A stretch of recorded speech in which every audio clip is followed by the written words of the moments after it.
Jordan நாட்டில் நடந்த ஒரு உண்மையான சம்பவம். ஒரு பெண் ஒரு கனவு காண்றாங்க. அந்த கனவால அவங்களோட வாழ்க்கையே மாறுது. இந்த சம்பவத்தை இந்த வீடியோவில் இருக்கிற இந்த நபர் சொல்றாரு. இதை நான் பார்க்கும்போது, இந்த காலத்துல இப்படி பெண்கள் இருக்கிறாங்களா, இப்படியும் இரண்டு நண்பர்கள் இருக்கிறாங்களா, அல்லாஹு தாலா இப்படி தன் அடியார்கள் மீது கருணை காட்டுறானா அப்படின்னு தோணுச்சு. எனவே அதை நான் உங்களோட பகிர்ந்து கொள்ளலாம் அப்படின்னு நினைச்சேன். அது என்ன சம்பவம்டா, ஜோர்டன் நாட்டுல ஒரு பெண் வாழ்ந்து வராங்க. அவங்க சின்ன வயசுல இருந்தே யா அல்லா ஜன்னத்துல் ஃபிர்தௌஸ்ங்கிற சொர்க்கத்தை எனக்கு தந்துடுன்னு துவா கேட்கக்கூடியவங்களா இருந்தாங்க. ஆனா ஒரு நாள் ஒரு சிந்தனை வருது. நம்ம எல்லாம் ஜன்னத்துல் ஃபிர்தௌஸுக்கு தகுதியா? எவ்வளவு பாவம் செய்யறோம், கொஞ்சம் நன்மை செய்யறோம். ஆனா சஹாபாக்கள் எல்லாம் இவ்வளவு நன்மை செஞ்சாங்க, இவ்வளவு வணக்க வழிபாடுகள் ஈடுபட்டாங்க. எனவே நம்ம அதுக்கு தகுதி இல்லை. இனிமேல் நம்ம இப்படி துவா கேட்க கூடாது. கேட்கிறது அல்லாஹோட நாங்க நல்ல முறையில் நடந்து கொள்ளல, அல்லாஹ்வை சரியா மதிக்கல அப்படின்னு ஆகிடும் இந்த முடிவெடுத்துட்டு நண்பிக்கு கோல் பண்றாங்க. இப்படித்தான் நான் இனிமேல் இந்த துவாவை கேட்க மாட்டேன் அப்படின்னு சொல்லி நம்பி சொல்றாங்க. அப்படிலாம் நினைக்க கூடாது, அல்லாஹ் இரக்கமானவன் அப்படின்ட்டு எவ்வளவோ ட்ரை பண்றாங்க இவனை மனசை மாத்துறதுக்கு. ஆனா இவங்க மனசு மாறுற மாதிரி இல்லை. இப்படி சொல்லிட்டு 2 வாரத்துக்கு பின்னால ஒரு நாள் தூங்கி கொண்டிருக்கும் போது ஒரு கனவு காண்றாங்க. அந்த கனவுல இவங்க வீதியிட ஓரத்துல நிக்கிறாங்க. யாரோ ஒருவர் சத்தமா அழைச்சி சொல்றாரு, இப்ப கியாமத் நாள் ஏற்பட போகுது. எனவே யாரெல்லாம் இந்த ரோட்ல இறுதியில் இருக்கிற கட்டடத்துக்கு நுழையிறாங்களோ அவங்க தப்பிடலாம், அவங்க சொர்க்கம் போகலாம்னு சொல்லப்படுது.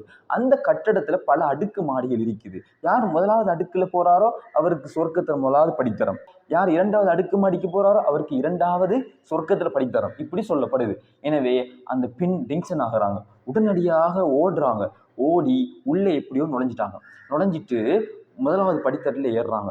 ஏறும்போது அவங்க அல்லாட்ட துவா செய்யறாங்க, யா அல்லா மேல் மாடிக்கு போக உதவி செஞ்சிரு, உயர்ந்த இடத்துக்கு போக உதவி செஞ்சிரு அப்படின்னு துவா செய்யறாங்க. ஓடுறாங்க. 2வது மாடிக்கு போறாங்க. அங்க போனா தன்னை நண்பி உட்கார்ந்துட்டு இருக்கிறாங்க. அதை பார்த்துட்டு திரும்ப ஓடுறாங்க. 3வது மாடிக்கு போறாங்க. இப்படி இறுதி மாடி அடைஞ்சிட்டாங்க. அங்க யாருமே இல்லை. மேல கூரையை பார்க்கும்போது அங்க சின்ன ஒரு ஓட்டை இருக்குது. ஒரு நபர் தான் போகலாம். அப்ப எப்படி போறதுன்னு யோசிக்கும் போது பக்கத்துல ஒரு ஏணி இருக்குது. ஏணி எடுத்து போட்டுட்டு அவங்க மேலே ஏறி போனா அங்க கொஞ்சம் பேர் தான் இருக்கிறாங்க. அதுல ஒருவராக அந்த நண்பி, யாரு அந்த 2ஆம் ஆண்டுல கவலைப்பட்டு கொண்டிருந்த ஒரு நண்பி அதுல ஒருவராக சந்தோஷமா இருக்கிறாங்க. இதை பார்த்துட்டு சந்தோஷத்துல மல்லாக்கு படுக்கிறாங்க. படுத்துட்டு வானத்தை நோக்கி சொல்றாங்க, யா அல்லா இப்ப இந்த உயிரை கைப்பற்றுன்னு சொல்றாங்க. அதோட தனக்கு கனவுல இருந்து முழிப்பு வருது. இந்த சம்பவத்தை இந்த அறிஞர் சொல்றாரு, அந்த வீதி தான் இந்த அழியக்கூடிய உலகம், அந்த கட்டடம் தான் எப்பொழுதும் நிலையான சொர்க்கம். அதுல பல படித்தட்டுகள் இருக்கிறது போல சொர்க்கத்திலையும் பல படித்தரங்கள் இருக்குது. ஒன்றை விட ஒன்று சிறந்தது. அதுல ஜன்னத்துல் ஃபிர்தௌஸ் தான் உயரமானது. அதுல முகடு அல்லாஹ்வோட அர்ஷ், அதுல ஒளி அல்லாஹ்வோட ஒளி அப்படின்னு சொல்றாங்க. இதுல அந்த பெண் இறுதி நிலை அடையும் போது கொஞ்சம் பேர் இருக்கிறாங்க. உண்மையிலேயே ஜன்னத்துல் ஃபிர்தௌஸ்லயும் நபிமார்கள், சித்திகீன்கள், அல்லாஹ்வுக்கு நெருக்கமானவர்கள் தான் அந்த இடத்துல இருப்பாங்க. அதுல அந்த நன்பி அங்க இருக்கிறத பாக்குறாங்க. நபி அங்க ஒரு ஹதீஸ்ல சொன்னாங்க, அல் மர்உ மஅமன் அஹப், யார் ஒருவன் இன்னொருவரை நேசிக்கிறாரோ அவர் நேசிக்கப்படுவரோடு அவர் சொர்க்கத்திலே இருப்பார் அப்படின்னு சொன்னாங்க. எனவே அன்பான சகோதர சகோதரிகளே, ஜன்னத்துல் ஃபிர்தௌஸ்ங்கிறது உண்மையிலேயே நாங்க செய்யற அமலுக்கும் நாங்க செய்யற பாவங்களுக்கும் போக இயலாதான். உண்மையிலேயே நாங்க அல்லாஹ்வுக்கு வாழ்க்கை ஃபுல்லா வணக்கம் செஞ்சாலும், வாழ்க்கை ஃபுல்லா சுஜூதில் இருந்தாலும், அல்லாஹ் எங்களுக்கு தந்த கண்ட அருட்கொடைக்கு அது போதாது. இருந்தாலும் அல்லாஹ் தஆலா இரக்கமானவன், அல்லாஹ் சங்கையானவன். அதன் மூலமாக அந்த ஜன்னத்துல் ஃபிர்தௌஸை எங்களால எடுக்க இயலும். நபி ஸல்லல்லாஹு அலைஹி வஸல்லம் சொன்னாங்க, நீங்க சொர்க்கத்தை கேட்கிறதாக இருந்தா ஜன்னத்துல் ஃபிர்தௌஸை கேளுங்க. அதுதான் சொர்க்கத்துல மத்தியில் இருக்குது, சொர்க்கத்துல உயர்வாகவும் இருக்குதுன்னு சொன்னாங்க. அதுல முகடு அல்லாஹ்வோட அர்ஷாக இருக்குது, அதுல ஒளி அல்லாஹ்வோட ஒளியாக இருக்குது. எனவே நாங்க ஒவ்வொருவரும் அந்த ஜன்னத்துல் ஃபிர்தௌஸை கேட்கணும். நபி ஸல்லல்லாஹு அலைஹி வஸல்லம் சொன்னாங்க, யாருமே உங்களோட அமல்களால இபாதத்துகளால ஜன்னத்துல் ஃபிர்தௌஸ்ல இல்ல சொர்க்கத்துக்கே போக இயலாதுன்னு சொன்னாங்க. சஹாபாக்களுக்கு ஆச்சரியம், யார சொல்ல நீங்களுமான்னு கேட்டாங்க.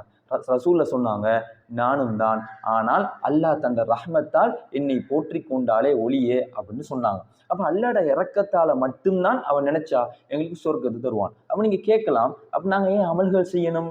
இது சஹாபாக்களும் கேட்டாங்க.